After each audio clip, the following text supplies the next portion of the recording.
School innovation മാരത്തോണിൻ്റെ ഭാഗമായി ഞങ്ങൾ കണ്ടെത്തിയ ഒരു ഐഡിയയാണ് നാട് നീങ്ങുന്ന നാട്ടുപൂക്കളും ചിത്രശലഭവും. നാട്ടുചെടികളുടെ എണ്ണത്തിൽ കുറവ് വരുന്നുണ്ടോ എന്ന് കണ്ടെത്തുക. നമ്മുടെ നാട്ടിലെ നാടൻ ശലഭങ്ങളുടെ എണ്ണത്തിൽ കുറവ് വരുന്നുണ്ടോ എന്ന് കണ്ടെത്തുക. ഇതിൻ്റെ കുറവ് മൂലം കൃഷിക്കും ജീവിതത്തിനും എന്തെങ്കിലും പ്രശ്നമുണ്ടാകുമോ എന്ന് കണ്ടെത്തുക.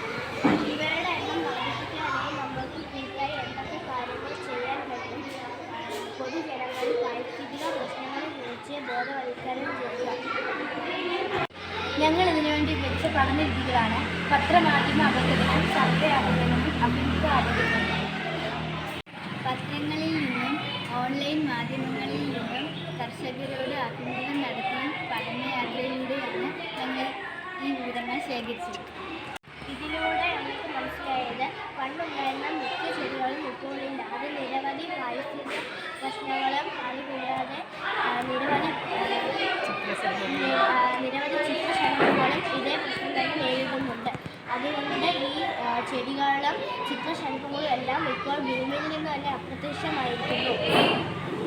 പഠനയാത്രയ്ക്കായി ഞങ്ങൾ തിരഞ്ഞെടുത്തത് തെന്മല ഇക്കോ ടൂറിസം. എന്താ വേണം? എവിടെ ഒന്നും ചെയ്തില്ല.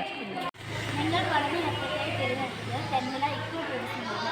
ഏഷ്യയിലെ തന്നെ ആദ്യത്തെ ശലഭ പാർക്കാണത്. കേരളത്തിൽ 300ഓളം ചിത്രശലഭങ്ങളുള്ളതിൽ 120ഓളം ചിത്രശലഭങ്ങൾ അതിനകത്ത്.